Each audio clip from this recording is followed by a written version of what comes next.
Tycoon humiliated his pregnant wife, Trembling. 3 years later, he saw her with triplets at an event. The wedding was something out of a dream. At least, that's how Emily Park had always imagined it would be. Towering crystal chandeliers hung like frozen waterfalls from the vaulted ceilings of the Han family estate. Everything shimmered. The marble floors, the silver cutlery, even the smiles of the guests. Most of them strangers. But beneath the surface, there was a tension in the air as sharp as broken glass. Emily stood at the edge of the ballroom, her heart fluttering beneath the lace of her simple yet elegant gown. It wasn't the expensive kind. She'd sewn part of it herself, refusing to let the wedding planners touch it. It was hers. It meant something. She glanced across the room, searching for his face. And there he was, Liam Han. Tall, magnetic, impeccably dressed in a custom-tailored tuxedo that seemed to sculpt itself around his frame. The room quieted subtly whenever he moved. That was the effect he had on people. The heir to the Han Empire, hotels, investments, technology, media. The kind of man whose signature was worth more than most people's lifetimes. And somehow he had chosen her. Emily still couldn't believe it. A music teacher from a modest neighborhood. Raised by her grandmother after her parents' death, working 2 jobs to afford college. She never belonged in his world, and yet, for a while, it had felt like he pulled her into it with tenderness and fierce devotion. "Why are you hiding over here?" Liam's voice broke through her thoughts. She turned. There he was, smiling softly, reaching out his hand toward her. "I'm not hiding," she replied, trying to sound light, but her voice trembled. "I'm just soaking it all in." He looked around the ballroom. "A bit overwhelming, isn't it?" She nodded. "A bit? Liam, your guests arrived in helicopters." He laughed. "Not all of them." She looked up at him. "Do they even know who I am? Or do they just see me as a temporary accessory?" There was a pause. A flicker of something unreadable passed across Liam's face. "You're my wife," he said quietly. "That's all they need to know." But something about the way he said it, "not all they need to love, just know," hit her with a quiet chill. Still, she smiled. She wanted to believe him. She wanted to believe that love could be enough. That night, as they danced their first dance beneath a canopy of lights, Emily felt the weight of every eye on her back. She clung to Liam not just because of the dance, but because she needed the anchor. She needed him to make this feel real. "You're beautiful," he whispered against her ear. "Then why do I feel like I'm about to be eaten alive?" She whispered back. He pulled back slightly, confused. "What do you mean?" Emily hesitated. "Your mother hasn't said a single word to me since I arrived. Your business partner asked if I was one of the singers for the evening. And during dinner, someone asked if I was part of the entertainment." Liam's jaw clenched. "I'll take care of it." She shook her head. "You can't take care of what people feel, Liam. They don't think I belong here." He paused for a long moment, then leaned in. "Then show them they're wrong." She looked down. "What if they're not?" He held her tighter, firmer now, almost in defiance. "You married me, Emily. That means you belong wherever I do." That should have been comforting. But the word I echoed too loud in her heart. Not we, not us, just I. A week after the wedding, Emily found herself waking up in a bed too large and too cold. Liam had left early for a board meeting. She stayed wrapped in the blanket, staring at the ceiling, wondering if this was really how love looked in his world. Lonely, polished, silent. Their moments together were fewer and fewer. He was always rushing out, always tied to calls, meetings, strategy lunches. When they did talk, he seemed distant, as if his attention was split between her and the empire resting on his shoulders. She began to write music again, quietly, in one of the empty rooms of the estate. It was the only place that felt like hers. Then, one rainy morning, everything changed. She stared at the small test stick in her hand. 2 lines, faint, but there, pregnant. Her heart leapt and dropped all at once. A child. Their child. "Liam's going to be a father," she whispered to herself, tears welling in her eyes. "We're going to have a baby." She waited all evening for him to return. When he finally stepped through the door, soaked from the storm, she ran to him. "Liam," she said breathlessly, "I have something to tell you." He was shaking off his coat. "Can it wait? I have calls with the Hong Kong office." "No," she said, eyes shining. "It can't." She placed the test gently in his palm. He stared at it, then at her. She smiled. "We're going to have a baby." There was silence, a long, cold silence. His hand closed slowly around the test. "Are you sure?" he said, voice flat. "Yes." Another silence. "Do you want to keep it?" he asked quietly. Her smile faded. "Liam, he began, then stopped. "I don't think this is a good time." "What do you mean?" Her voice cracked. "You're saying we shouldn't have this baby?" "I'm saying I'm under a lot of pressure right now. The media, my mother, the board. Do you have any idea what this will look like to them?" Emily took a step back, as if his words had physically hit her. "I'm your wife," she said, her voice rising. "This isn't some scandal. This is our child." He didn't respond. "I thought you'd be happy," she whispered. "I'm not ready to be a father," he said, eyes distant. And just like that, the dream cracked. She turned away from him before he could see her cry. "Would you like me to continue to topic 2 with the same emotional tone and style? Você diz. Certo? Agora a tu como narrador e storyteller desenvolva a história sem marcos com o nome de cada tópico que for desenvolve. Micani sobrio. Tópico tu com dialogo como seu faço espectador. Sempre lembrando de desenvolver com muita emoco. Com muitos sentimentos de forma que estrutura de narrativa utiliza uma linha temporal linear de modo o espectador sentir o que o personagem está sentindo amigos. Com 6.000 characters o ChatGPT diz. Of course. Below is the continuation of the story, developing topic 2 in a deeply emotional, immersive way, following a linear timeline and narrated with the tone of a heartfelt drama, as if you were watching it unfold before your eyes. The next morning, sunlight poured into the vast Han estate, bouncing off polished mirrors and gold-trimmed furniture, but none of its warmth reached Emily. She sat alone at the breakfast table, untouched food growing cold on her plate.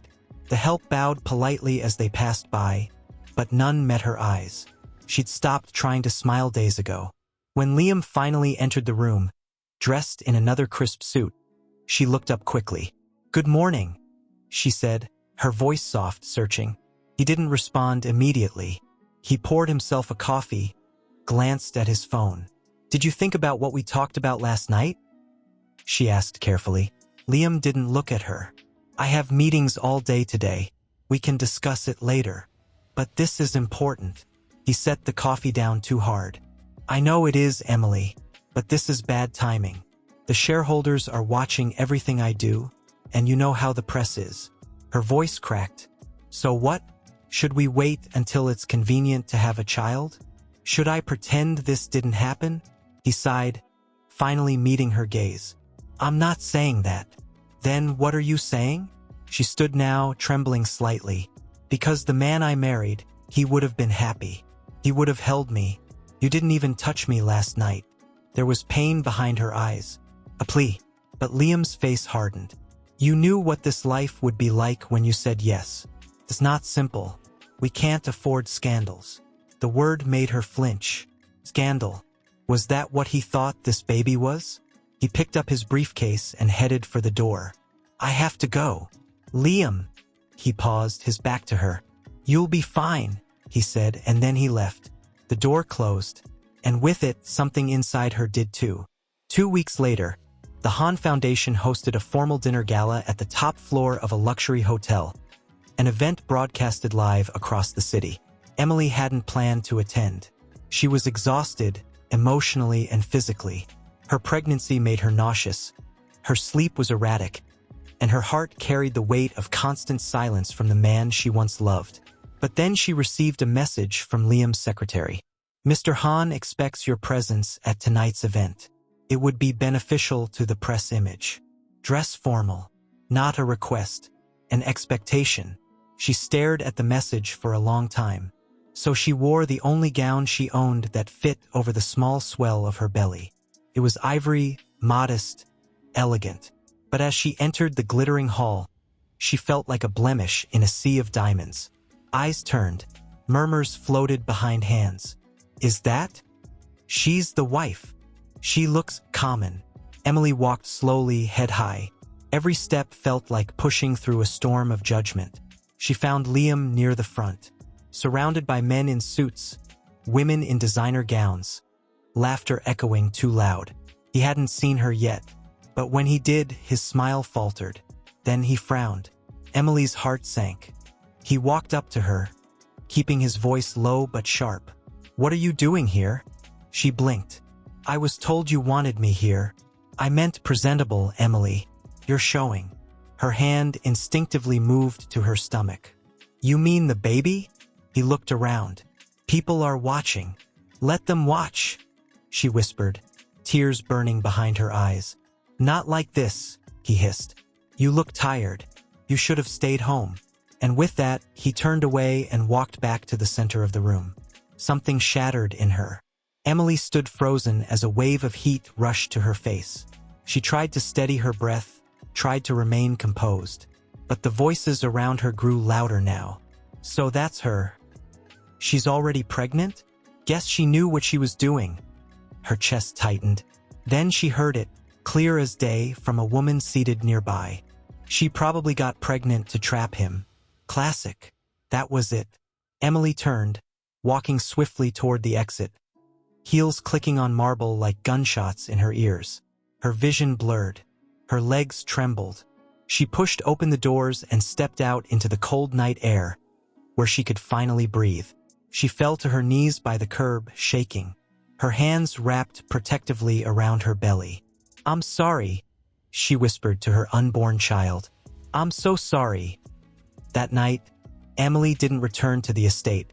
She went to her old neighborhood, to the small apartment where her childhood friend Mina lived. When Mina opened the door, she gasped. "Emily?" Emily collapsed into her arms, sobbing. Days turned into weeks. She never heard from Liam again. And then came the final blow. One quiet morning, while at the clinic for a routine checkup, Emily saw a headline on a magazine resting on a chair. "Tycoon heir spotted with heiress Suyun at private resort. Divorce coming soon?" Her breath caught. She reached out slowly, hands shaking, and grabbed the magazine. There was Liam, smiling, hand in hand with the daughter of a rival business family. The same woman who once told Emily she'd never fit the mold. Her vision darkened. Her heart screamed. Not even a goodbye. Not a call. Not a word. He had simply replaced her, as if she were disposable. And at that moment, something inside Emily shattered completely. But something else sparked. Not rage, not vengeance, but a quiet, unwavering resolve. She looked down at her belly, now gently round. She sat by the window in Mina's small apartment, wrapped in an old knitted blanket, staring out as water streaked down the glass. Each drop felt like a memory, slipping away. She hadn't said a word in hours. Her hands rested protectively on her belly, now clearly visible beneath her loose sweater. Mina watched her from the kitchen, biting her lip, torn between giving her space and needing to say something. "You should eat," Mina finally said gently, bringing a bowl of soup. Emily turned slightly but didn't meet her eyes. "Not hungry. You haven't eaten all day." "I can't." Mina sat beside her, placing the bowl on the windowsill. "You know, if you wanted to scream, or throw something, or curse that bastard's name, I wouldn't stop you." Emily let out a bitter, breathless laugh. "What's the point? He's already moved on. I was just a phase. Something pretty he could discard when it got inconvenient." "You were never just a phase." Emily looked down, eyes tired and swollen. "He looked me in the eyes and called our baby a scandal." Mina reached for her hand, squeezing it. "Then let him live with that shame. You don't have to carry it for him." Emily didn't answer, but her silence was no longer hollow. It was growing heavier, denser, sharpening into something clearer. That night, when Mina had gone to bed, Emily sat alone again, lit only by the flickering light of the street lamp outside. She reached into her bag and pulled out a photo from her wedding. One of the few she still had. In it, Liam was holding her close, smiling down at her like she was the only thing that existed. She stared at it for a long time, then slowly, she tore it in half, and then in quarters, and then into so many pieces that not even the memory could hold it together. Weeks passed. Emily began working part-time at a local music school. It wasn't glamorous. The pay barely covered prenatal vitamins and groceries, but she found comfort in the sound of piano keys, in the laughter of children, in the quiet rhythm of her new life. Mina helped when she could, and the neighbors came to adore Emily, offering fresh bread, warm tea, a spare stroller someone no longer needed. They didn't know her past. To them, she was just a gentle soul preparing to welcome new life. It was the anonymity she needed. Then one night, the pain came. Not soft, not gradual. Like lightning through her spine. She collapsed in the hallway, clutching her stomach, gasping for air. Mina screamed, rushing to her side. "Emily? What's happening?" I think it's time," Emily panted, eyes wide with fear. "But it's too early, Emily, you're only 7 months." "I know," she cried. "Just call someone, please." The ambulance came fast. The sirens echoed through the cold night as Emily lay on the stretcher, drenched in sweat, her hands shaking. "They're coming," she whispered, staring at the ceiling of the ambulance. "Too soon." The paramedic beside her tried to remain calm. "Just hold on. We're almost there." "But they're not ready," she sobbed. "They're not ready to come into this world." At the hospital, the delivery was rushed, intense, terrifying. Machines beeped. Nurses shouted. Doctors moved like blurs. Emily screamed into the void, her voice hoarse with pain and panic. Then one cry, then another, and another. Three cries filled the air like a choir of fragile defiance. Emily wept, not from pain, but from awe. "Triplets?" she whispered through her tears. "They're here." But the doctors were already rushing the babies into incubators. "They're premature," one of them said. "We need to stabilize them immediately." She tried to sit up, reaching weakly. "Please, just let me see them." "You will," the nurse promised gently. "But not yet. They need time." She stayed in the hospital for days. Every hour passed like a year. She watched her babies through the glass, tubes in their tiny noses, wires attached to their chests. She named them quietly, one by one. Sora, Jean, Min, a girl and 2 boys. She sat by their incubators for hours, reading to them, singing lullabies through the glass, her voice trembling but strong. "This world is cruel," she whispered once. "But I promise, I'll make it kind for you." She didn't call Liam. She didn't even consider it. There was no part of her that wanted to see him walk into that room and pretend to care. He had made his choice, and now so had she. A few months later, they were released from the hospital, stronger now. Emily held them in her arms like they were treasures from heaven. Mina helped her find a small cottage in a quiet seaside town, far from the city, from the noise, from the name Han. She taught music at a local community center. Sora loved to hum along with the piano. Jean laughed at every silly sound she made. Min liked to cuddle while she read him poetry. They didn't have much, but they had peace. Emily had built a home with her own hands, not with marble floors or grand chandeliers, but with lullabies, bedtime kisses, and warm soup on cold nights. Sometimes, she'd wonder if Liam ever thought of them, if he knew, if his heart ever twisted the way hers had so many times. But then she'd hear the laughter of her children, and the ache would fade. He didn't deserve to know. They were hers, completely, irrevocably hers. And no one, not even a man like Liam Han, could take that away. She stood at the tiny kitchen counter of her cottage, one hand holding Min as he clung sleepily to her shoulder. The other flipped through the mail. Electricity bill, water, some local supermarket catalog, and then Han Group Holdings. Her breath caught. She froze. It wasn't just a letter. It was a name that felt like a ghost brushing her skin.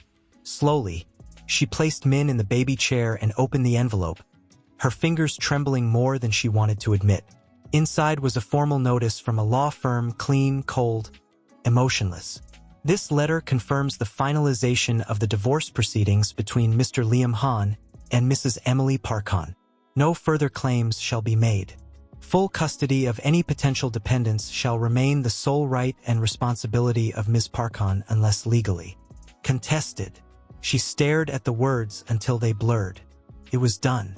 No phone call, no explanation, not even a signature from him, just a stamp. That was it. She was officially erased. "Mommy!" Sora's soft voice called from the floor, cradling her favorite picture book. Emily wiped her eyes and turned with a tight smile. "I'm okay, baby. Just some boring adult papers." Sora didn't look convinced, but toddled over anyway, hugging her mother's leg like an anchor. Emily knelt, pulling her close. Her hands shook as she touched her daughter's hair. She had spent the past year stitching her life back together from the threads he had torn. She had learned to smile again, to breathe without choking on memories. But this paper felt like a blade slicing clean through every fragile piece she had rebuilt. That night, the wind howled outside the windows, and Emily couldn't sleep. She sat at the kitchen table long after the children had gone to bed, staring at the divorce notice lying in the center like a bomb that had already gone off. She poured herself tea, hands numb. Mina called. "Hey!" she said softly when Emily picked up. "I was thinking about you today. How are the little ones?" "They're good," Emily whispered, "growing fast." "And you?" Emily hesitated. "The divorce is final. I got the letter." There was a pause. "Oh, it's strange," she said, eyes wet. "I thought it would hurt more, but it just feels like I finally vanished from his world." "You never belonged in that world, Em. You belonged to him, and he failed you." Emily nodded slowly, a lump forming in her throat. "I think the part that hurts the most is that he didn't even fight. You deserved someone who'd fight for you, not someone who signed your name away like a deal." There was silence on both ends. Heavy. Grieving. Then Mina asked quietly, "Do you miss him?" Emily's voice broke. "I don't know if I miss him, or the man I thought he was." The next morning, Emily took the children to the beach. The sun was warm, the breeze playful.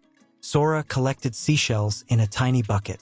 Jean ran barefoot after seagulls, laughing in wild delight. Min clung shyly to her leg, as he always did, peeking from behind her skirt. They didn't know anything about pain, betrayal, or broken promises. They just knew the ocean was big, and the sky could hold anything. As she watched them, Emily felt something crack and release in her chest. Freedom. Not happiness. Not yet. But something lighter than grief. And in that moment, she realized that she didn't need closure from Liam. She had created something bigger than him. More lasting. More real. He could keep his cold city, his empire, his silence. She had them, and they were everything. Back in the city, Liam Han stood in front of the mirror, adjusting his cufflinks in silence. His penthouse was spotless. Every surface gleamed. Every piece of furniture was perfectly placed. The kind of sterile perfection that impressed board members and choked the soul. He barely glanced at the photo of himself and Soo-Yun on the side table. The engagement had ended months ago. Quietly, conveniently, she had called him emotionally unavailable. He hadn't denied it. He didn't feel anything anymore. Not joy, not peace. Only the dull throb of something missing. He opened the drawer. The ultrasound photo Emily had once given him, creased, worn, faded from being handled too many times, lay there still. He stared at it. It haunted him. 3 years.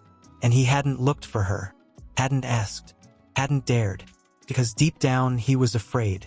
Afraid that if he saw her again, she'd look at him with the same shattered eyes she'd had that night in the ballroom.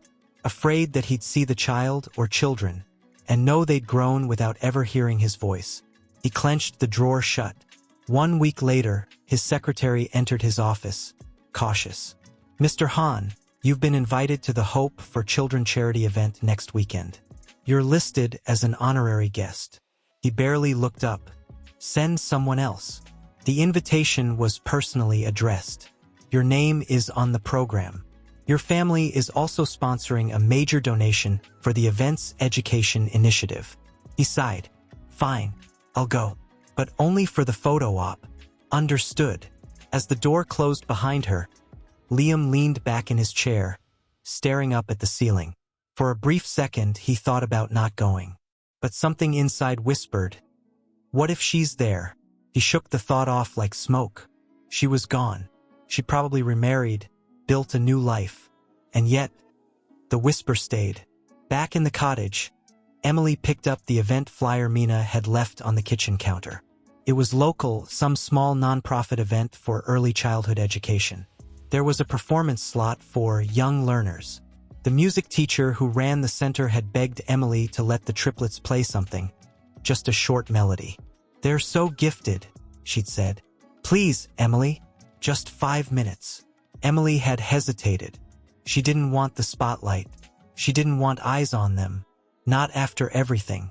But then she saw how Sora's eyes lit up when she sat at the piano. How Jean tapped the keys with curiosity. And Min sang soft notes under his breath when he thought no one was listening. Maybe it was time. Maybe they were ready. She looked at the flyer again. Saturday, 4 p.m. A small venue. Just a few people. Nothing extravagant. Safe. But in the fine print, one name caught her eye. Han Group, corporate sponsor. Her blood turned cold. She reread it. Again. And again. Could it be? Was he? No. It didn't mean he'd be there. It was just a name, company, coincidence, right? But somewhere deep in her gut, a storm began to form. She glanced at the triplets in the other room, all three humming to the soft notes of her piano.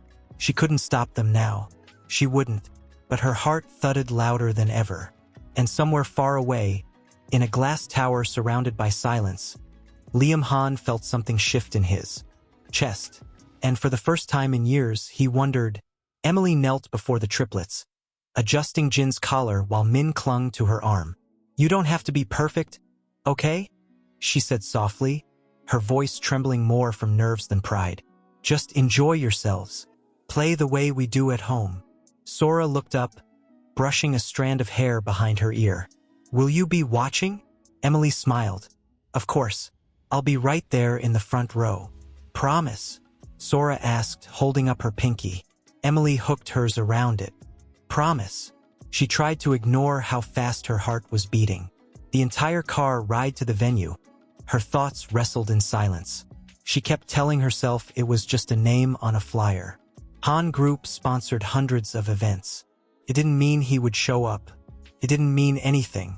But her hands gripped the steering wheel too tightly, and every red light gave her a new reason to turn around. Still, she kept driving. Liam sat in the back seat of a black car, gazing blankly out the window as the city softened into a smaller, quieter district. His driver glanced at him in the mirror. Almost there, sir. Liam gave a slow nod, but he wasn't really present. Not entirely. He didn't know why he had agreed to attend. No, that wasn't true. He did know. It had been 3 nights since he saw her name again. Emily Park, listed on the event's printed program as a volunteer and music mentor, punched the air out of his lungs when he read it. His assistant had handed him the itinerary, rambling something about local involvement and child performances. He hadn't heard anything after that. He stared at her name for 10 minutes, saying nothing. And now, here he was, palms sweating in a $10,000 suit, rehearsing how to breathe. Inside the venue, the space was simple, wooden floors, white walls, folding chairs. But it was decorated with warmth. Crayon-drawn posters hung proudly, and garlands of paper stars dangled from the ceiling like little dreams. Emily stood near the back, watching as the children were guided to a side room to prepare. The triplets waved at her, grinning ear to ear. She waved back, then turned, and froze. Liam Han had just walked through the door. Her body stiffened as if someone had poured ice down her spine. He looked exactly the same. Tall, sharp, composed. But there was something different in his eyes. They weren't cold. They were searching, scanning, hungry. Then they landed on her. The world stopped. His lips parted just slightly, as if her presence had physically knocked the air out of him. Emily turned sharply and walked toward the hallway before he could reach her. She stood behind the stage curtain, gripping the wall as she tried to calm the thunder in her chest. Her breathing came fast. Why now? Why here? He wasn't supposed to be part of this world anymore. This was hers. The rustle of footsteps behind her made her flinch. Emily. His voice. She hadn't heard it in 3 years. It landed like a ghost. She turned slowly. Liam stood there, unsure, hesitant. Words crowded his mouth, but nothing came out. She spoke first. You shouldn't be here. I didn't know, he said quietly. I didn't know you'd be here. I saw your name on the program 2 days ago. I wasn't sure if it was. Her arms crossed over her chest. Why are you still standing here? He swallowed hard, his voice lower now. Because I saw them. She froze. Her eyes flicked up to his. I walked past the side room. There with the other kids. One of them, he smiled at me. He has my smile. Silence. Emily turned away, her back rigid. You don't get to do this, she said, voice shaking. You don't get to come back just because you saw them. They're not yours. I didn't know. Because you didn't want to know, she snapped. You threw me out. You called our child a scandal. And then you erased me. Liam stepped closer, but stopped when she flinched. I was wrong, he said, his voice cracking. I was so wrong. I've thought about it every day. Stop, she whispered. Do you know what it's like to give birth alone? To hold 3 newborns with no money, no support, and no father? Do you know what it's like to sing lullabies to children who ask why they don't have a dad? Liam's eyes filled. No, I don't. Emily shook her head, her throat tightening. I begged myself not to hate you, because I didn't want them to grow up learning bitterness. But I did. I hated you, Liam. I deserve it, he whispered. She looked at him for a long time. There was pain in his face. Real pain. But pain wasn't enough. I don't know why you're really here, she said. But you're not going to ruin today. Not for them. I didn't come to ruin anything. Good. Then sit quietly, clap politely, and leave when it's over. She didn't wait for a response. She walked away. Back in the audience, Liam sat in the second row, hands clasped tight, his heart beating in his throat. The stage lights flickered on. 3 tiny figures stepped into the spotlight: Sora, Jean, and Min, each holding a small instrument. Emily stood just off stage, nodding to them softly. They played. It was simple, a child's melody, unpolished, wobbly at parts.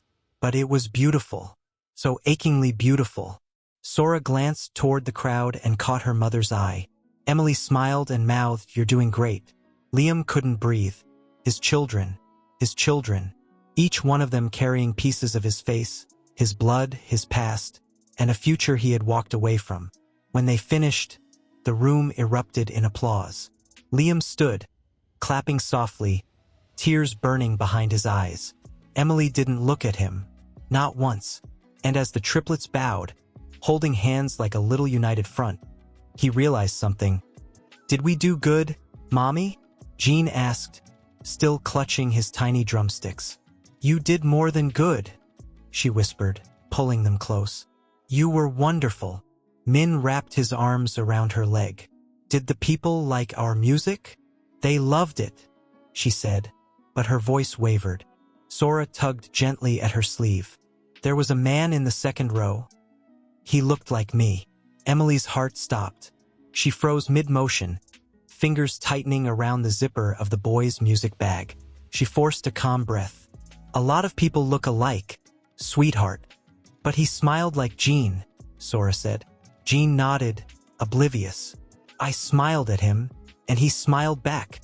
Emily crouched slowly, hands trembling as she touched their faces. "Listen to me.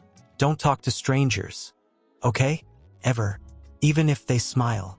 The children nodded, confused by her sudden change in tone. Emily kissed their foreheads one by one. "Let's go home." But the moment they stepped into the hallway, he was there. Liam stood at the far end, near the exit doors, as if he'd been waiting for hours and didn't dare move. Emily's spine stiffened. She instinctively pulled the triplets closer, her body shielding them. "Don't," she said under her breath as he took a step forward. He stopped. "I'm not here to cause trouble," he said quietly. Jean blinked up at him. "That's the smiling man." Emily turned to her children. "Go wait with Miss Claire by the desk. Okay? I'll be there in just a minute." They obeyed, after a moment of hesitation.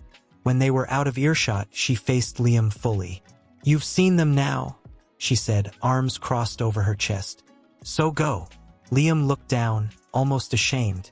"They're incredible." She didn't respond. "I don't deserve to ask this," he continued, his voice trembling. "But I need to know. Why didn't you ever tell me?" Her eyes widened in disbelief. "Why would I? You made it very clear what you thought of me. Of the baby. You didn't want them." "I didn't know there were 3, he whispered, like it would have made a difference. Emily's voice rose, low but sharp. "You didn't want one, Liam. You looked me in the eyes and asked if I wanted to keep it. You humiliated me in front of your world. You let your mother destroy every piece of dignity I had. And when I needed you most, you vanished." He looked stricken. "I was a coward." "You were worse," she said. "You were cruel." Liam's eyes glistened. "I can't take back what I did. I can't erase that night, or what came after. But I'm not the same man." "No," she said coldly. "You're just older." The silence between them buzzed like a raw wound. "I didn't come here to beg," Liam said finally. "I just wanted to see them, to see you. I couldn't live not knowing if you were okay." She almost laughed. "You've been living just fine, Liam. You wear new suits, sponsor events, smile for magazines. And I've been stitching formula bills and lullabies together like they're survival kits." He stepped closer. "I've thought about you every single day." She looked away. "I never remarried," he said softly. "That doesn't mean anything." "I'm not asking for anything," he said. "Not your forgiveness, not your trust, just time." "To do what?" "To learn who they are," he whispered. "To be near, not as a father, just as a man who broke everything and doesn't know how to start fixing it." Emily's jaw clenched, and her voice turned fragile. "You think you can just walk into their lives after 3 years, say you're sorry, and suddenly be part of their world?" "No," he said. "I think I can start at the bottom." "And what if they love you?" she asked, eyes stinging. "What if they love you and you leave again? What if they build a world around a man who disappears the moment love becomes inconvenient?" "I won't disappear. You already did." The tears came before she could stop them. They slipped quietly, painfully. Liam's hand twitched at his side, aching to wipe them away, but he didn't move. "I want to earn the right to know them," he said gently, "even if it takes years." She closed her eyes, and for the first time in forever, she let herself feel it. Not rage, not hate, but the dull ache of what could have been. "I'll think about it," she whispered. It was the only kindness she could offer. And for Liam, it was everything. That night, Emily sat alone at the edge of her bed, watching her children sleep. The moonlight washed over their peaceful faces. She had protected them for so long, shielded them from pain, from his name, from the pieces of herself that still bled in secret. But something in Liam's voice had trembled with truth. She didn't trust him. Not yet. But maybe the time had come to let the past breathe, to see if healing could grow from the ruins. She looked at her children, each so different, each so full of life, and whispered into the dark. It wasn't easier because he came back with remorse. In some ways, it was harder. It stirred emotions she'd buried under layers of anger and necessity. It made her question her own walls. Still, life didn't pause for heartache. She buttoned up Min's coat as he yawned and rubbed his eyes. "Do we go to music today?" he mumbled, clinging to her neck. "Yes, baby," she said softly, kissing the top of his head. But just for a little while. Sora and Jean were already at the door, backpacks slung over their shoulders. Sora hummed one of the recital songs under her breath. They were light, untouched by the storm that followed their mother. For now. Across the city, Liam Hans stared at the same photo for what felt like the 100th time. Sora bowing with her brothers after their performance. Emily standing in the background, one hand over her heart. He hadn't slept. He barely remembered the drive home after the event. That night, he sat on the edge of his bed with a pen in his hand and nothing to say. There was no apology large enough. And still, he couldn't stay away. He found himself standing outside the community center where Emily taught music 2 days later, heart pounding like he was a teenager sneaking into somewhere he didn't belong. He hadn't told her he'd come. He wasn't sure if she'd throw him out. But when the doors opened and the children began filing in for their session, he stepped quietly into the back of the room and sat in the corner. Emily stood at the piano, gently guiding a young boy through the melody of Twinkle, Twinkle, Little Star. Her voice was patient, soft, kind. He hadn't heard her speak like that in years. He hadn't deserved to. The moment her eyes found him, she faltered, but didn't stop. She gave him a single glance and then returned her attention to the children. Liam sat silently. For an hour, he said nothing, only watched. And when it ended, he waited near the exit, uncertain. Emily emerged from the side room, her expression unreadable. "You said you'd wait for me to decide," she said. "I meant it. And yet here you are. I didn't come to force anything." His voice was low, careful. "I just wanted to see how you teach, how they learn. I wasn't expecting anything else." Emily crossed her arms, searching his face. "You don't get to drop in and play the part of the interested stranger." "I'm not playing," he said. "I've played enough roles in my life. This isn't one of them." There was a long pause. "Why now?" she asked. His voice cracked. "Because I can't sleep at night knowing there are 3 lives out there mine, and I've done nothing to deserve them. I don't want to keep running from that." She took a step forward. Her eyes were sharp, but her voice had softened. "And if they ask you who you are, I'll tell them the truth," he said. "That I made a mistake so big it cost me their entire beginning. That I hurt their mother in a way I'll never forgive myself for. And that I'm here now not to claim them, but to learn how to earn the chance to know them." Something broke in her expression, just for a second. Something brittle and full of fire. "You can't come and go," she said. "If they let you in, and you leave again, it will wreck them. I won't leave. You don't know that." "I do," he whispered, "because I've never known what it felt like to need something this much. Not the company, not the money, not the legacy, just them. Just you." Her breath caught, and she turned away for a moment. When she faced him again, there was something fragile in her gaze. "I'll allow one visit," she said. "In public. With me there." Liam nodded quickly. "Of course. Anything. I won't lie to them about who you are. But I won't feed them fantasy either. They deserve the truth," he agreed. "Then we'll see how they feel." She walked past him without another word. But just before reaching the door, she stopped. "They like the park by the marina," she said quietly. "There's a small carousel they never get tired of." He didn't respond. He couldn't. He was afraid his voice would break.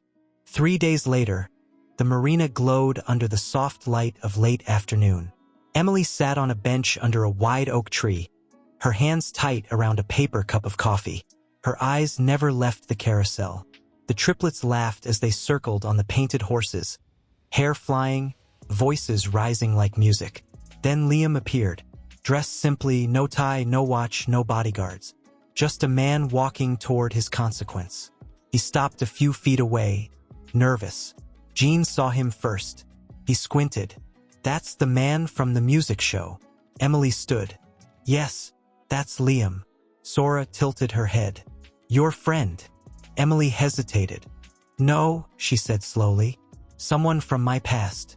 Someone who might want to be part of your future." The children stared at him. Liam knelt. He didn't reach out. He didn't smile. He just looked at them with eyes full of something raw and unprotected. "I'm Liam," he said. "I knew your mom a long time ago, and I'm very lucky she's letting me meet you." Min looked up at Emily. "Can we talk to him?" She nodded. "Only if you want to." Sora stepped forward first, then Jean, then Min. Within seconds, they were surrounding him with questions. "Do you like animals? Can you play piano? Are you from the big city?" Liam laughed. A real laugh, startled and shaky. "I like animals. I don't play piano, but I'd love to learn. And yes, I'm from the city, but I think I like it here better." Emily watched them from a distance. The scene blurred through the burn in her eyes. She wasn't sure what was happening, what this meant, but she couldn't deny the sound of her children's laughter. Not this time. Sora had drawn a picture of him that night. Jean had asked if Liam knew how to build treehouses. Min, the quietest of the three, had whispered as she tucked him in, "He smells like you used to." Emily had said nothing. She'd simply sat alone in the living room afterward, hands clasped, heart torn between dread and something far more dangerous, hope. Now, a week later, she stood in her small kitchen, watching Liam pour juice into 3 tiny plastic cups while the triplets gathered around the table, giggling. He looked so normal. No suit, no steel expression, just a man in a worn sweater, sleeves rolled, nervous and entirely unsure of himself. "Be careful," Emily said softly from behind him. "Jean likes to add extra sugar when no one's looking." Jin's eyes lit up in mock innocence. "Mom!" Liam laughed, a warm sound that echoed awkwardly in the small room. "Caught in the act, huh?" "Mom says too much sugar makes me act like a gremlin," Jean replied proudly. "She's not wrong," Sora added, crossing her arms like a tiny adult. Min said nothing, but his eyes never left Liam. Emily leaned against the doorway, watching the scene unfold like it wasn't her life, but a strange dream that might vanish if she blinked. "Can you stay longer today?" Sora asked suddenly, climbing up onto her stool. Liam looked to Emily. Her stomach nodded. It was a simple question, but the weight of it pressed into her chest. Emily held Liam's gaze for a breath too long, then gave a slow, reluctant nod. "Okay," she said. The kids cheered. Liam smiled, grateful but cautious. He knew this was fragile. One wrong move and it could all come undone. Later that afternoon, they took a walk to the park near the cliffs.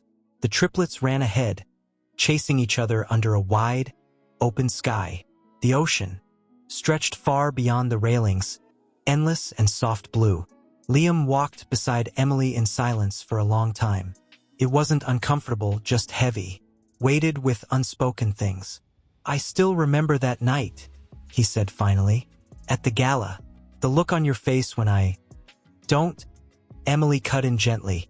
"I've replayed it enough for both of us." He nodded, eyes falling to the path. She looked at him, really looked. He was thinner than before. There were tired lines near his eyes, not from stress but from regret. "I wanted you to fight for me," she said, voice barely above the breeze. "Even just once. I wanted you to stand in that room and say, 'That's my wife. That's my child. And I don't care what anyone thinks.'" Liam stopped walking. His jaw tightened. His hands shook slightly as he exhaled. "I was scared." She looked away. "I was terrified, Liam. And I did it anyway." "I know." "No, you don't. You can't. You had everything. I had no one. I gave birth alone. I bled on a hospital bed, praying that they'd live, that I'd live. I watched machines breathe for our children while you posed for photos with someone else." Liam stepped in front of her now. His voice broke. "I didn't know. Emily, I didn't know. If I had..." "You would have done what?" she snapped. "Come rushing to fix it? Send money? Apologize on a card?" He was crying now. "I would have come back. I swear to you I would have." The air between them trembled. "I lost everything," she whispered. "Everything except them." He reached out, hesitant, then let his hand fall. "You didn't lose me," he said. "You left me, but I lost you, because I let fear decide for me." I let power speak louder than love. Emily blinked, her eyes burning. And now, I want to be a man they're proud to know, not just by name, but by presence. She shook her head. It's not that easy. I know, he said. I don't want easy. I want real. There was silence. Sora ran up to them, breathless. Min says he saw a crab near the rocks. Emily turned quickly, grateful for the interruption. I'll go check on them. I'll come, Liam offered, but she shook her head. Not yet. That night, Liam sat in his car outside the cottage, engine off, windows down. The sound of the sea drifted in with the wind. He watched the lights in the window. They flickered. He could see shadows move behind the curtain. Small ones. Laughter. Music. A home. He had never belonged to anything so true. A knock on his window startled him. Emily. She stood outside, arms folded, her hair pulled up, a sweater over her shoulders. He rolled down the window.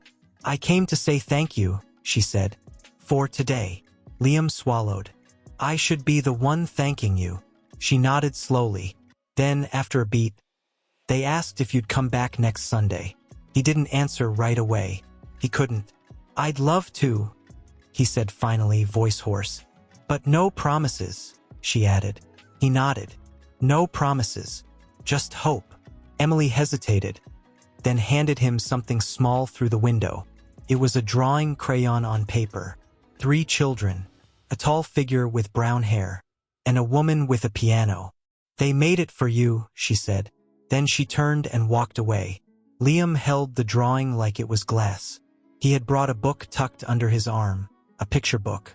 One Emily had once mentioned in passing during a lesson years ago when she talked about her favorite childhood stories. The little house that stood. He didn't even know if they'd be interested, but he wanted to try. Emily arrived 15 minutes later with the children. There was no smile, but she didn't look away when she saw him. That was progress. Jean ran first. Sora waved. Min stayed close to Emily, holding her hand, hesitant. Hi, Liam, Jean shouted as he barreled into him with the unfiltered enthusiasm only a child could have. We brought cookies. Did you? Liam smiled, kneeling to greet him. That's already the best news I've heard all week. Sora pulled a container from her backpack and handed it to him with a proud grin. We made them last night. I cracked the eggs. She cracked the floor too, Jean whispered loudly. Did not. Did too. Emily stepped in, her voice calm but firm. No arguing. He's a guest. Liam stood as she approached. Thank you for letting them come. They insisted, she said quietly. And they're not the only ones who wanted to. There was a strange softness in her voice that she tried to hide. She looked at the book in his hands. Planning story time? I thought I'd try, he said, almost shy. But only if they want to. She raised an eyebrow. They've never said no to a story. And they didn't. They circled him as he sat on the bench, small bodies pressed against his sides, heads on his arms and lap, eyes wide as he read each word with quiet care. Emily sat a short distance away, pretending not to listen, but every page turned like a memory folding open in her chest. He read slowly, as if the pages mattered more than anything else in the world. The way he spoke reminded her of how she used to imagine him before everything fell apart. Gentle, patient, kind, terrified her, because it made her feel something dangerous, something she hadn't allowed herself in 3 years. After the story, the triplets ran off to the carousel, spinning and laughing again. Liam and Emily walked side by side toward the edge of the water. She spoke first. They like you. His voice was quiet. I like them more than I can explain. She glanced at him, guarded. That doesn't mean you get to stay. I know. But you want to. I do. There was silence between them, stretched thin like thread pulled tight. Then she asked, Do you know why I didn't send the letter? He stopped walking. She kept her eyes on the waves. I wrote to you, the night they were born. I begged someone to deliver it to you. I was in a hospital with no money and 3 newborns. But a nurse told me your family had already flown out of the country for a vacation. With Su Yun. Liam felt. The breath ripped from his lungs. "I never got any letter," he said, his voice barely audible. "I know that now," she whispered. "But back then I thought you knew, and didn't care." He turned to her, eyes wide, broken. "Emily, my mother, she must have." She looked at him, tears brimming. "She made sure I disappeared, Liam. She erased me before I could even scream." He clenched his fists. "I should have seen it. I should have fought." She stepped back, not out of anger, out of protection. "For years, I told myself you were gone, that it was easier, cleaner.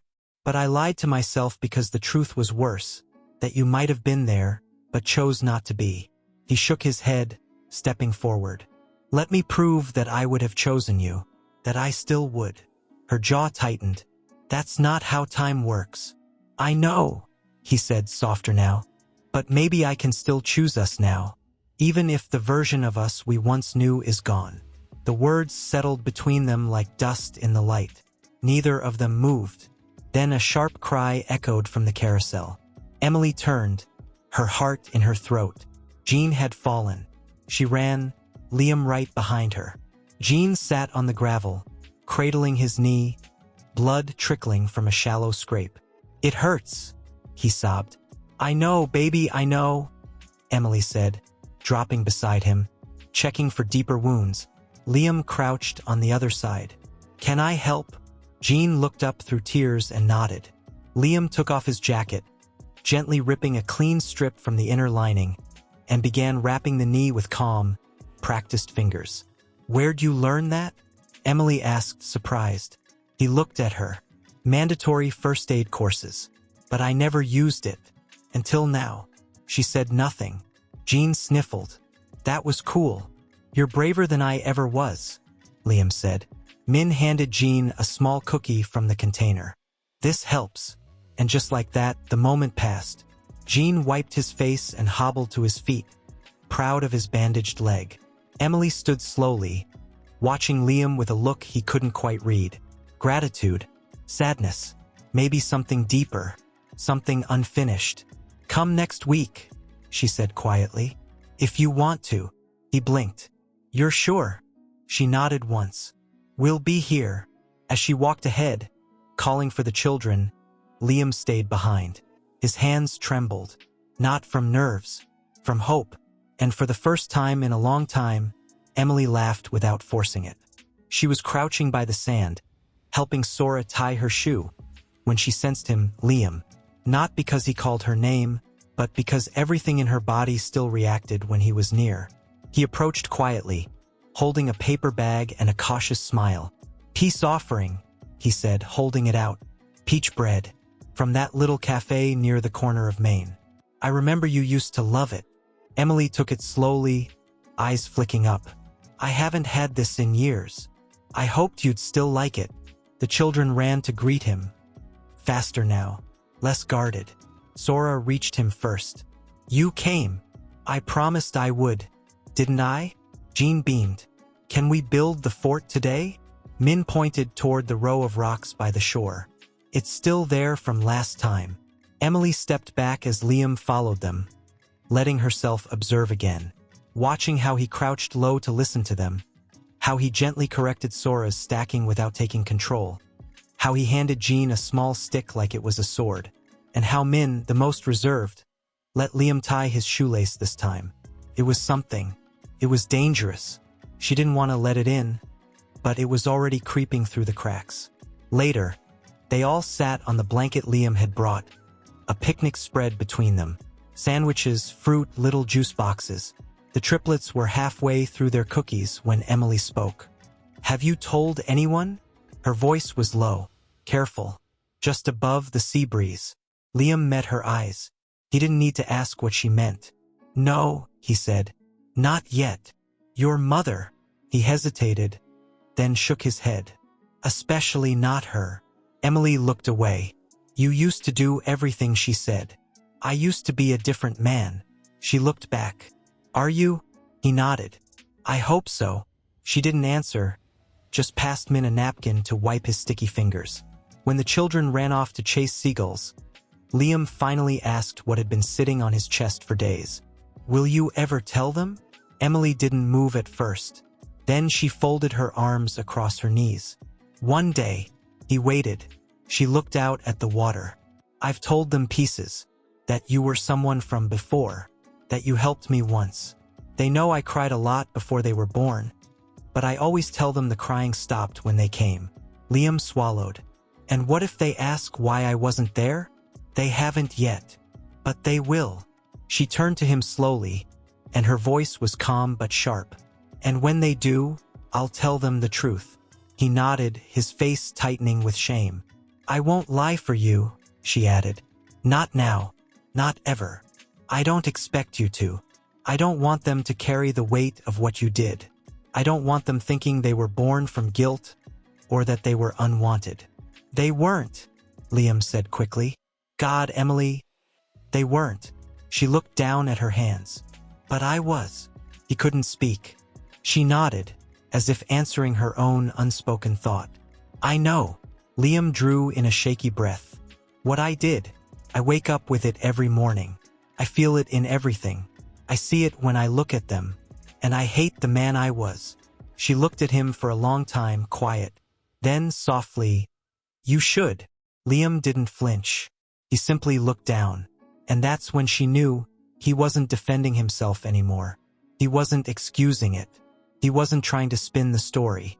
He was sitting in it, owning it. The triplets came running back, arms full of shells and sand. Sora held one up. "This one's for you," she said, offering Liam a cracked, jagged shell. "It's broken," Min mumbled. Liam took it gently, his smile soft. "It's perfect." Emily's eyes burned, and she looked away before the tears could form. That night, after the children had fallen asleep and the cottage was wrapped in silence, Emily sat at the kitchen table, the uneaten piece of peach bread in front of her. She picked at it slowly, lost in thought. Then a knock. She opened the door, startled. Liam stood there in the dark, hands in his pockets, the night breeze brushing through his hair. "I'm sorry," he said quickly. "I know it's late. I didn't want to go home without saying thank you." "You didn't have to." "I know, but I wanted to." She leaned against the frame. "They like you. I like them. They trust you. I don't take that lightly." She studied him for a moment. Then, cautiously, almost against her own judgment, she asked, "Do you want to stay for tea?" Liam blinked, unsure he heard right. She looked away. "It doesn't mean anything. Just you're here, and I'm awake, and the house is quiet for once." He nodded. Tea would be nice. Inside, the kettle whistled gently. She poured the water, passed him a cup, and they sat across from each other. Two people holding the weight of the past and the fragile beginnings of something unknown. Emily didn't smile, but she didn't close the door behind him either. And in the silence between them, something fragile and unsaid bloomed in the space that used to be filled with anger. It wasn't forgiveness. It wasn't love. Not yet. Liam began visiting more regularly, always respectful, always asking before stepping across any line. He never stayed too long, never overstepped, never once tried to hold the children without permission. But the triplets, wide-eyed and wide-hearted, started pulling him in anyway. They began to ask questions. Not the big ones yet, but the kind that made Emily's breath catch in her chest. "Why doesn't Liam live with us? Did you know him when you were little too, Mommy? Do you think Liam knows how to make snowmen?" And slowly, she knew it was coming. The question. The one she had dreaded since the day she held them for the first time. It came one evening as she tucked Min into bed. The others had already fallen asleep, curled beside each other like puzzle pieces. But Min, quiet and watchful Min, held her hand a little longer. "Mommy?" he whispered. "Yes, love. Is Liam my daddy?" Emily's heart thudded painfully in her chest. She hadn't prepared for this. Not really. She looked into those soft brown eyes, Liam's eyes, and knew she couldn't lie. She sat down slowly beside him, brushing the hair from his forehead. "Yes," she said, her voice barely more than a breath. "He is." Min blinked. "Why didn't he come before?" Her throat tightened, because sometimes grown-ups make big mistakes, ones that take a long time to fix. Is that why you cried before I was born? She let out a soft, broken laugh and kissed his forehead. Yes, but I stopped crying the moment I held you. Min reached out, wrapping his little fingers around hers. Can he come to my school play? He asked. Emily's chest caved inward, but she nodded. If you want him to. I do. The next morning, she called Liam. He answered on the first ring. Emily, Min asked me last night if you're his father, she said, straight to the point. Silence. I told him the truth, she continued, her voice firm but vulnerable. I didn't sugarcoat it. And he asked if you could come to his school play next Friday. More silence. Then a breath. I'd be honored. Her voice caught. This doesn't change anything between us. I know. I'm trusting you, Liam. With them. With this. If you disappear again, I won't have excuses this time. And neither will they. I'm not going anywhere. She paused. He thinks you smell like I used to. A soft, bittersweet chuckle came through the line. He's not wrong. Friday came faster than she expected. Emily dressed Min in his small costume, a bright blue cape and silver crown, part of his class's little fantasy play about kindness and kings. You look very brave, she said as she adjusted the crown. Min beamed. I'm not scared anymore. And when Liam arrived nervous, holding a small bouquet of hand-drawn cards he'd made with the help of Sora and Jean, Min ran to him with a smile that nearly undid them both. Liam knelt, arms wide. You came, Min whispered. I promised. Emily watched from the side, her hand over her mouth. For so long, she had imagined what it might feel like to see them together like this. She used to picture it in the middle of the night bitterly. Then she stopped imagining it at all. And now here it was. Real. Terrifying. Hopeful. After the play, as families gathered outside the school with paper cups of juice and laughter, Min held Liam's hand tightly. My teacher said my daddy clapped the loudest, he said proudly. She was probably right, Liam replied, smiling. I think you were the best king I've ever seen. Emily stood beside them, quiet. Then, Min looked up at her. Can we all go home together today? Emily hesitated. Liam glanced at her, silently leaving the choice in her hands. She looked down at Min, then nodded. For today. That night, after the triplets had eaten dinner and curled up in the living room watching cartoons, Liam helped Emily with the dishes. It was strange, domestic, the kind of moment that used to be impossible. He handed her a wet plate, carefully drying the one she'd just washed. Thank you for letting me come, he said. You earned that, she replied. Min trusts you now. That's not a small thing. I know, and I don't take it for granted. She studied him. His eyes were softer. There was still guilt there, but also something steadier. I want to be part of their lives, he said quietly. Whatever that looks like, whatever you allow. I'll take what I'm given and work every day to deserve it.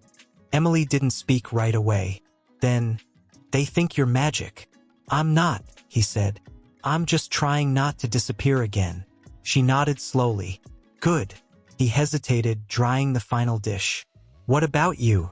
She looked at him, her expression unreadable. I don't know yet. He accepted that. Genuinely. Then I'll wait.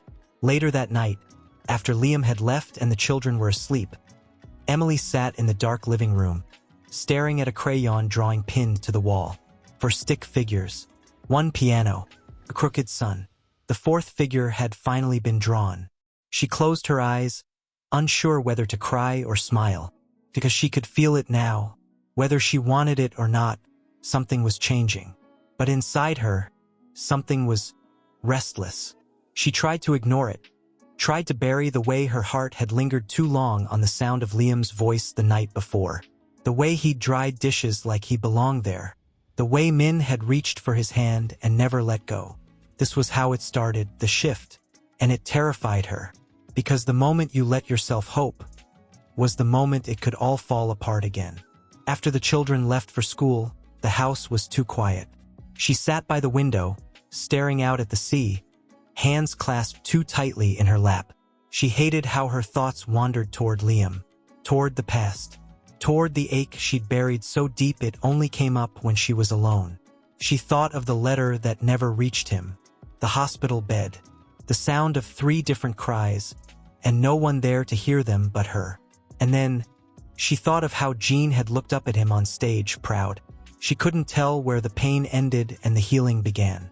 Liam, across town, stood outside a tall glass building, the Han Group Tower, the empire that once defined him. But today, he wasn't there for board meetings or mergers. Today, he was going to speak to his mother.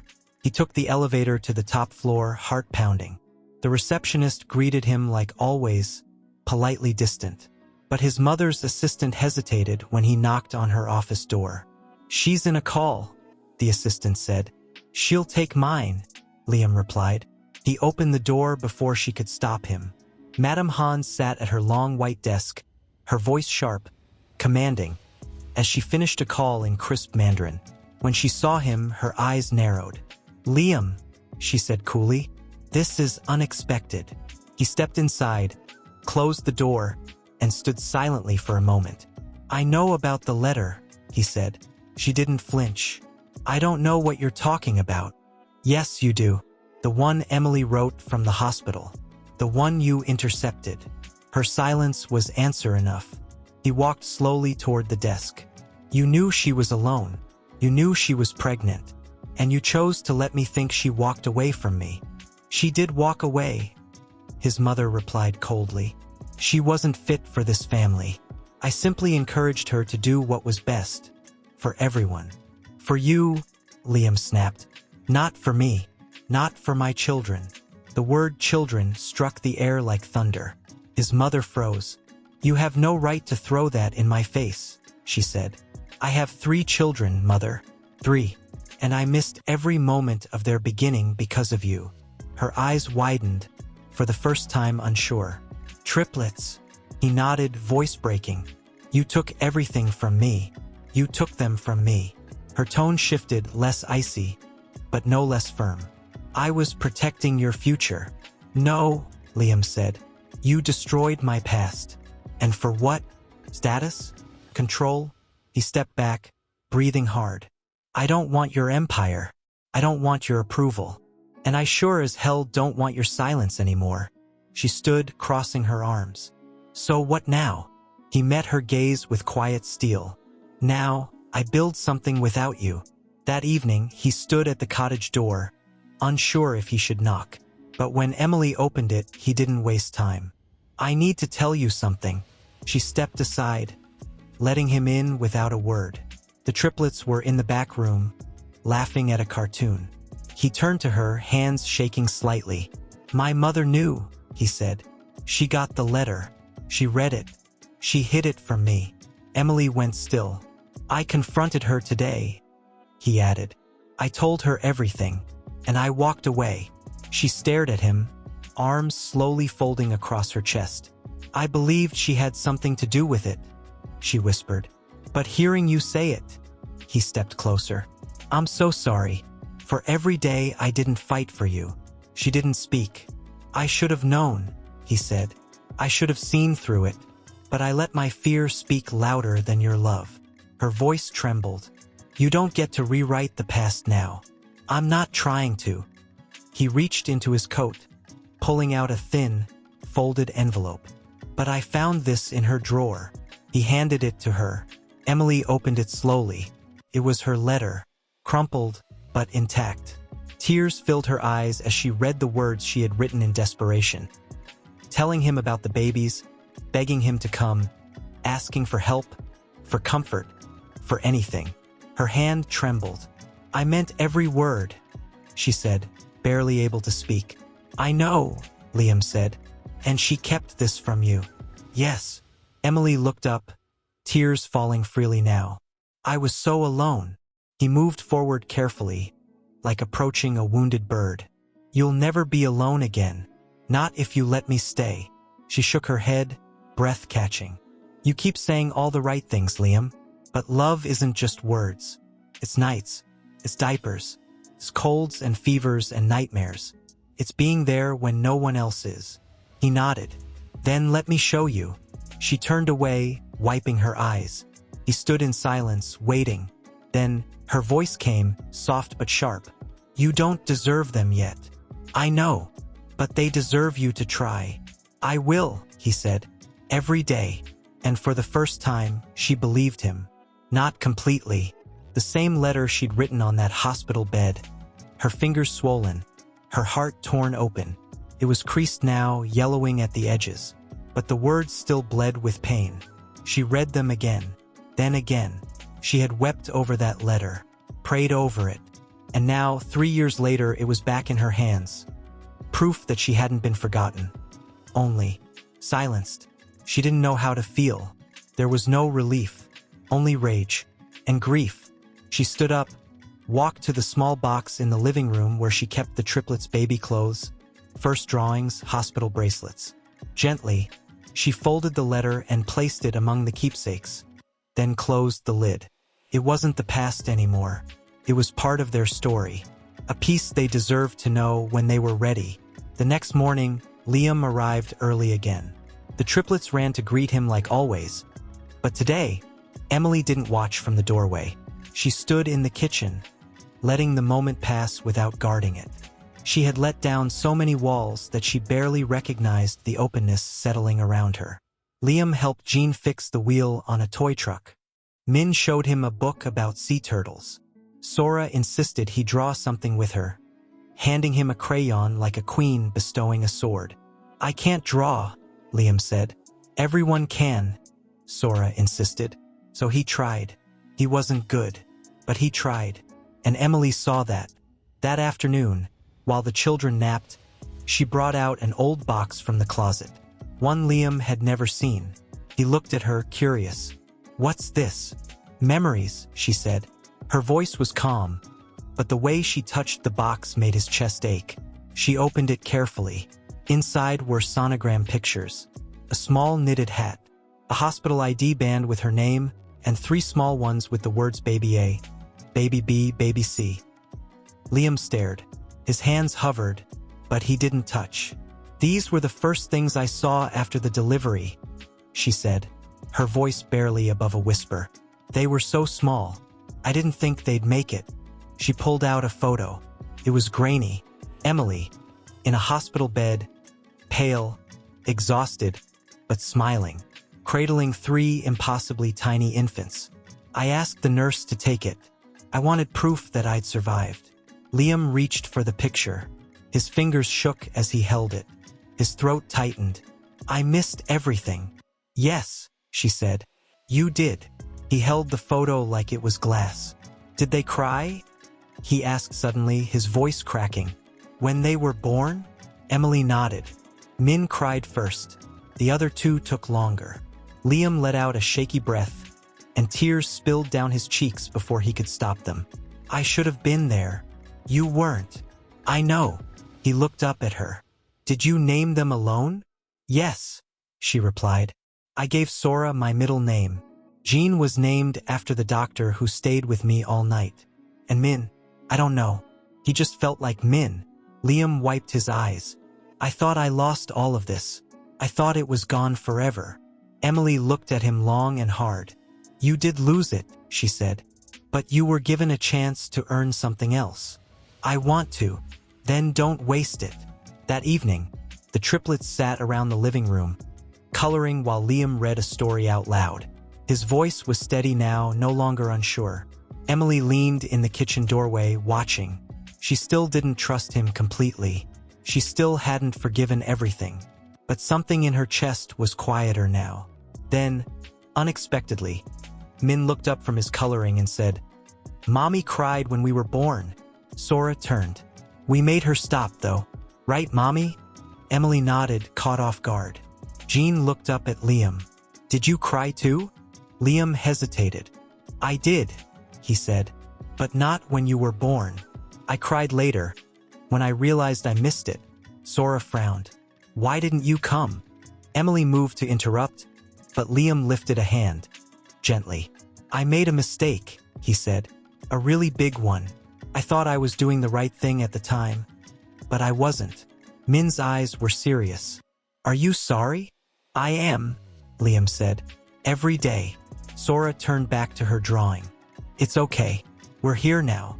Emily sat down slowly across from them, her heart both aching and full. They didn't understand everything yet, but somehow they understood enough. And maybe that was the first step. Liam looked at her then, not seeking approval, just sharing the moment. She held his gaze for a long time. Then, quietly, she whispered, I still have dreams where I wake up alone. He didn't look away. And I have dreams where I'm there beside you, and I wake up to find I'm not. She swallowed hard, then looked down at her lap. It's not a clean path forward, she murmured. There are pieces of me still stuck in that hospital room. I don't want you to pretend it didn't happen, he said. I want to walk beside you through the pieces. Emily didn't fight it. She watched it unfold like someone watching an old wound heal. Not overnight, but layer by careful layer. One afternoon, while they sat together folding laundry, Liam asked, Can I take them for the weekend? Just one night, somewhere close. Emily stopped folding. Her hands froze over a soft yellow blanket. He waited carefully. I'd be there the whole time, he added. Of course, I wouldn't take them far. I just thought, maybe we could give them something. A little memory, outside of this house. She was quiet for a long time. You think they're ready? She asked. I think they trust me enough to want it. She looked down. It's not about trust. I know. It's about everything I had to survive when no one else showed up. And now that someone finally has, you want to take them away for a day like it's easy. I don't think it's easy, he said softly. I think it terrifies you. I think if I were you, it would terrify me too. She swallowed. Then, after a moment, where? There's a beach cabin, he said. Not far. About 40 minutes. There's a fire pit, marshmallows, and old telescope. They'd love it. She didn't respond. Not right away. Then she nodded. Once. One night. Call me twice. 3 times, he promised. That Saturday, Emily packed their bags like she was sending them off to war. Sweaters, extra socks, sunscreen, all their favorite snacks, even their bedtime plushies. You sure you're okay with this? Liam asked, watching her tuck Min's hat in his bag. I'm not, she replied, but I'm letting it happen. Jean ran up and hugged her knees. Don't cry, Mommy. She knelt, brushing his hair. I'm not crying. You look like you might, Sora said seriously. Emily smiled. I'll be okay, but only if you promise to be really good. We will, Min whispered, slipping his hand into Liam's. Emily's eyes stung, but she didn't let the tears fall. That night, the silence in the house was unbearable. She poured tea and didn't drink it, cleaned a clean kitchen, sat on the couch with a book she didn't read. Her phone rang at 7:02 p.m. Liam. She answered on the first ring. We just had hot dogs, he said. Sora ate too. Jean made his into a monster with ketchup eyes. She laughed softly. Sounds about right. They're asking to stargaze. They've never seen stars outside the city. I know, he said. I told them we'd find the biggest one and name it after you. Her breath caught. Emily, I'm here. There was a beat of silence. You okay? She closed her eyes. I miss them. They miss you too. Min just asked if he can call after brushing his teeth. Please. I'll hand him the phone soon. Thank you. Emily? Yeah. I haven't told them yet. Her heart stopped. Told them what? About my mother. She sat up straighter, voice careful. Why would you? Because I think they should know eventually that she tried to erase them, that I let her. You think they should know? Or you need them to know so you feel better? He was quiet. Then, maybe both. She sighed. They're still kids, Liam. They don't need to carry your guilt. I just don't want lies. It's not a lie, she said. It's a story you wait to tell until the heart can handle it. Another silence. Then she heard Min's tiny voice. Mommy. She smiled, tears finally rising. Hi, baby. I saw your star. You did. It's really big. That's because I'm always watching. When they returned the next day, the children burst through the door like a whirlwind. Sand in their shoes, marshmallow on their sleeves, joy in their eyes. Liam lingered in the doorway. Emily met him there. They were perfect, he said. They fell asleep holding each other. She nodded. Thank you for bringing them back. He tilted his head. You thought I wouldn't? I hoped you would, she replied. That's different. Then she reached into her pocket and pulled something out. A folded paper. He opened it. It was a drawing, childish, messy, beautiful. 5 stick figures this time. Liam, Emily, the triplets. Underneath, in Jin's shaky writing, us. Liam's hands trembled as he held it. He looked up. Emily didn't smile. Not fully. She could feel him in the corners of her thoughts, soft and steady. Like footsteps she wasn't sure she wanted to follow, but couldn't ignore anymore. She walked into the kitchen and saw the drawing still on the table. Us Jean had written, 5 stick figures, hand in hand beneath a crooked sun. Her fingers touched the paper as if it might dissolve. Then she picked it up and pinned it on the refrigerator. Not for Liam, not for herself, for them. Liam barely slept that night. He sat on his couch with the drawing folded in his hands, staring at it like it was a map leading him back to something sacred. But guilt still gnawed at him. He thought of the missed birthdays, the nights he had spent sipping wine at galas while Emily rocked 3 babies alone. He wanted to believe he had changed, that the man he was now was someone worthy of this new beginning. But there was still something missing. He needed to prove it. Not to Emily, to them. The next afternoon, he showed up with something under his arm. A large, flat box wrapped in brown paper. Emily opened the door, surprised. You're early.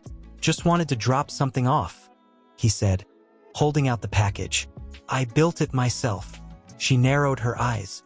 What is it? Open it when you have time, he said, avoiding her gaze. No pressure. She took the box but didn't move from the door. Liam, he finally looked at her.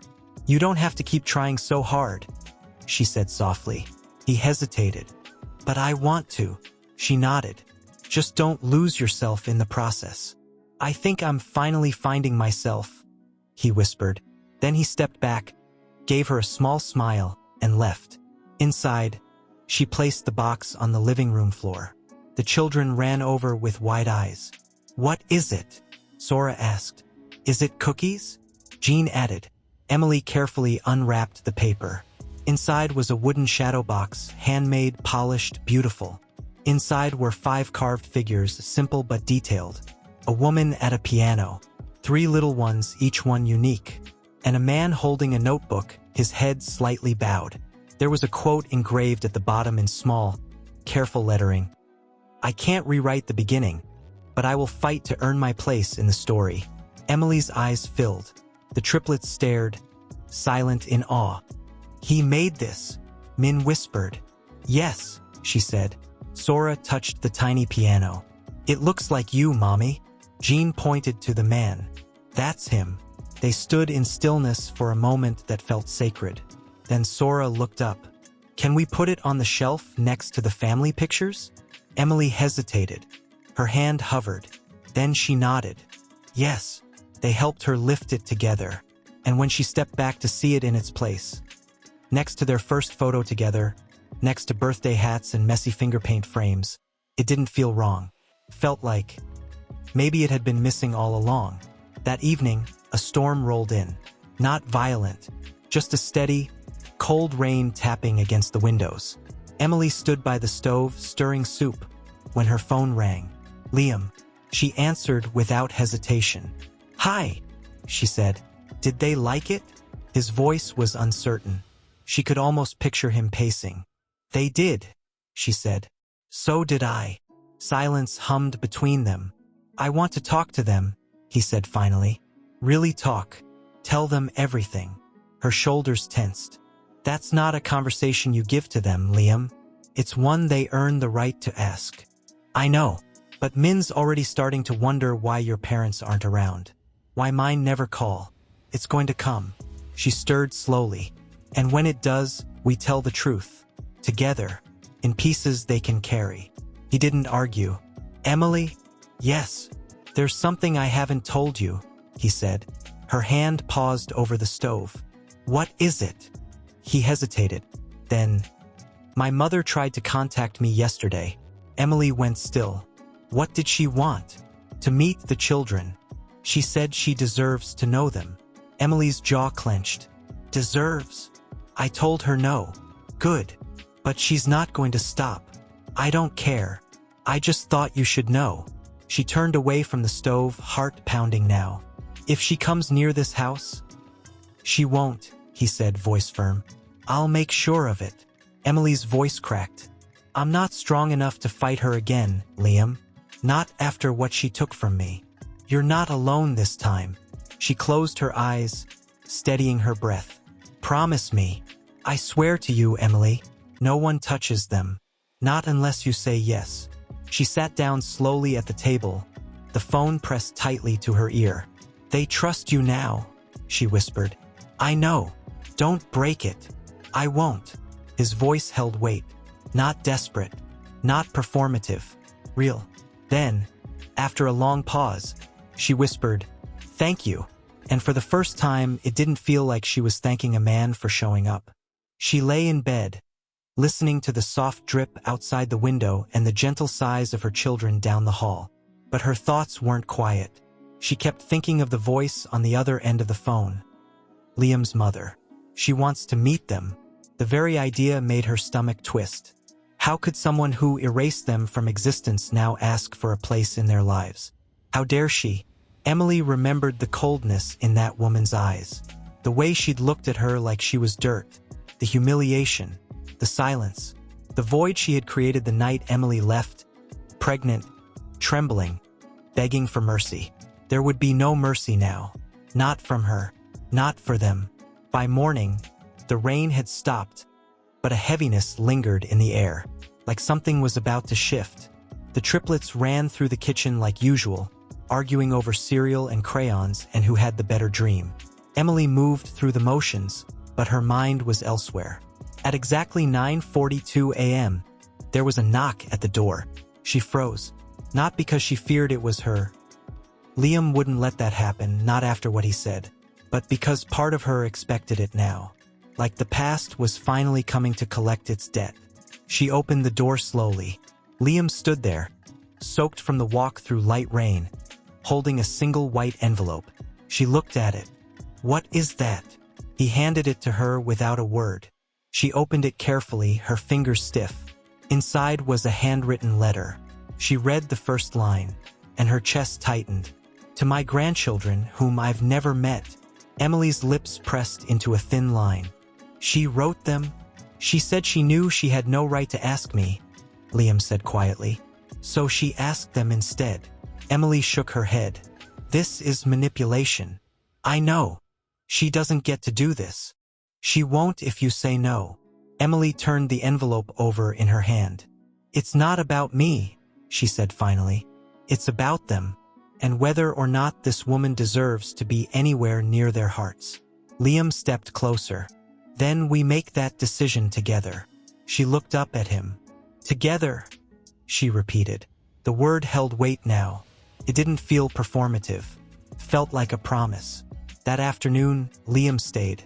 He sat with the triplets while Emily folded laundry. Sora was drawing a castle made of clouds. Jean insisted it needed dragons. Min, as always, stayed quiet, watching with thoughtful eyes. Then Min asked a question. Do you have a mommy, Liam? Liam looked up slowly. Emily's hand froze over a towel. I do, Liam said carefully. She lives in a tall building with big windows. But I don't see her much. Why not? Min asked. Because she made some very hard choices. And some of those choices hurt people I love. Sora looked up. Like mommy? Liam nodded.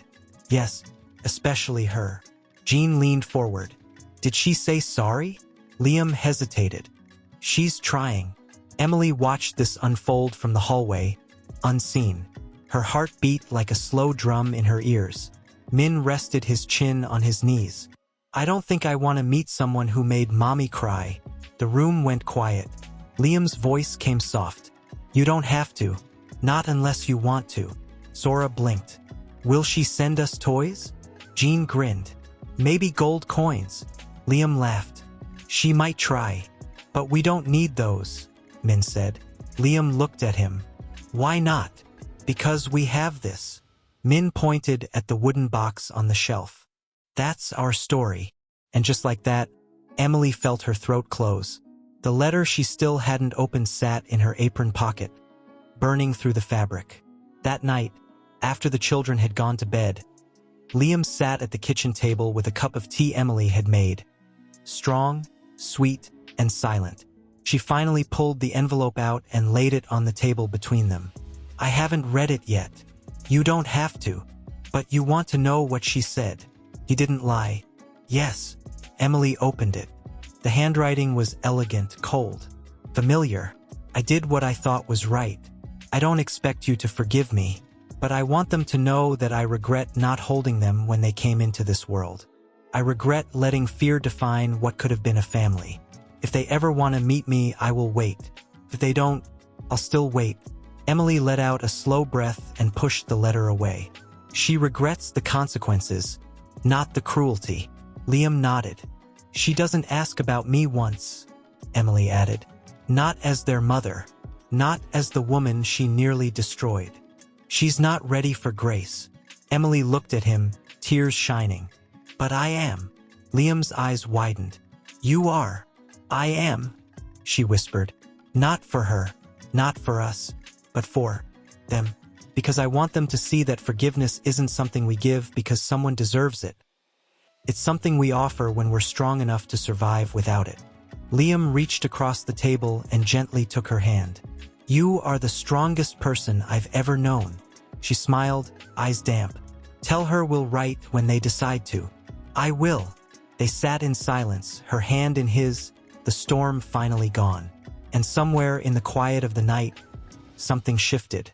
Not back to what they were, but toward something new, something fragile. There was a storm inside her. Not the kind that tore through with thunder and rage. This one whispered, pulled, questioned. She stood by the window, watching the triplets run circles around the garden. Jean had strapped a colander to his head like a space helmet. Sora twirled in her mismatched socks. Min sat in the grass, quietly sketching something in his little notebook. Behind her, the kettle whistled. Liam was in the kitchen, barefoot, humming softly as he poured water over tea leaves. They had fallen into this rhythm without speaking it out loud. He came, he helped, he stayed. It wasn't about forgiveness anymore. It was about presence. And yet, Emily couldn't breathe. She turned around, her voice unexpectedly sharp. Liam. He looked up instantly. Yeah. She hesitated, unsure how to form the question. What are we doing? He froze, cup halfway to the table. What do you mean? This? She said, motioning vaguely between them. The room, the unspoken nearness. You come here every day. You help with everything. You talk to me like we're something again. But we're not. So what are we doing? He set the cup down slowly. I thought we were building something. Are we? Her voice cracked. Liam took a cautious step forward. Emily? She took one back. No. Don't say my name like that. Don't look at me like I'm already yours again. I didn't mean. You don't get to mean anymore, Liam, she said, louder now, voice trembling. You left me. I begged you, and you walked away like I was dirt under your shoes. I lay in that hospital bed thinking I was going to die, and you were in Paris with your mother and your future fiancé. I didn't know. But you didn't ask. That's what kills me. You didn't wonder. You didn't call. You just let me disappear because it was easier than facing the truth. Liam's eyes filled, his jaw clenched. I was a coward, he whispered. No, she said, voice hollow. You were comfortable. You chose silence. You chose peace over pain. And now, you come here and act like you can build a bridge with bedtime stories and shadow boxes. I'm not trying to erase what I did. You can't, she cried. You can't erase the nights I held 3 screaming babies alone. You can't erase the sound of my own heartbeat when no one else was there. You can't fix me with kindness." He stood still, tears sliding down his face. "I'm not here to fix you, Emily. I'm here to stay, even if you never choose me again. Even if we stay like this forever on opposite sides of a table, I'm here, because they are my children.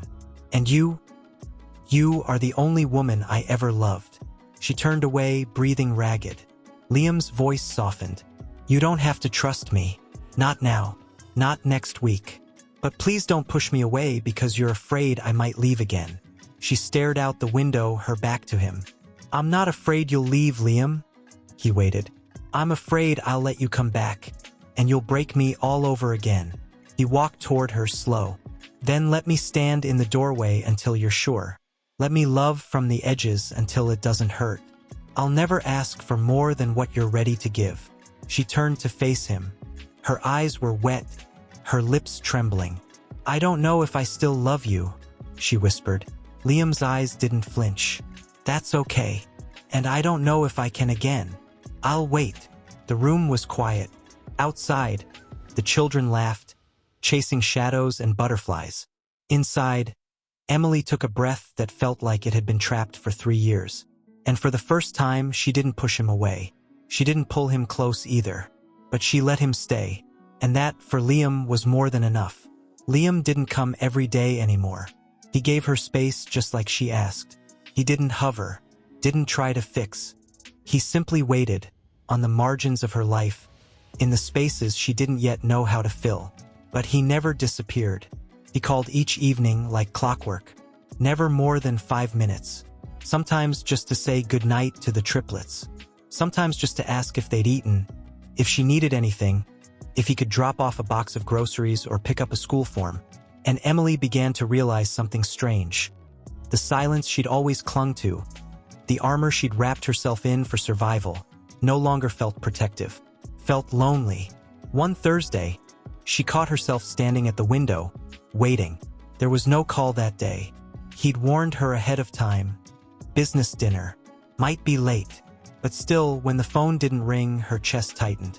She hated herself for how much she noticed, how much she missed it. The next afternoon, he was back. He knocked like always, polite, not assuming. She opened the door, arms crossed, half annoyed at herself for how relieved she felt. "You didn't call," she said without hello. He blinked. "Last night. Yes. I didn't want to wake you. I waited." His expression softened. "I'm sorry." She stepped aside and let him in. "I brought the paperwork for Min's speech therapy," he said, handing her a folder. The school asked for a second signature. She took it without looking. He lingered near the doorway, unsure. Emily looked up. "Do you want tea?" He smiled. "I'd love that." They sat at the table like so many times before. Only this time the silence between them wasn't filled with anger or fear. It was filled with everything almost said. Emily sipped her tea slowly, watching the steam rise. The kids,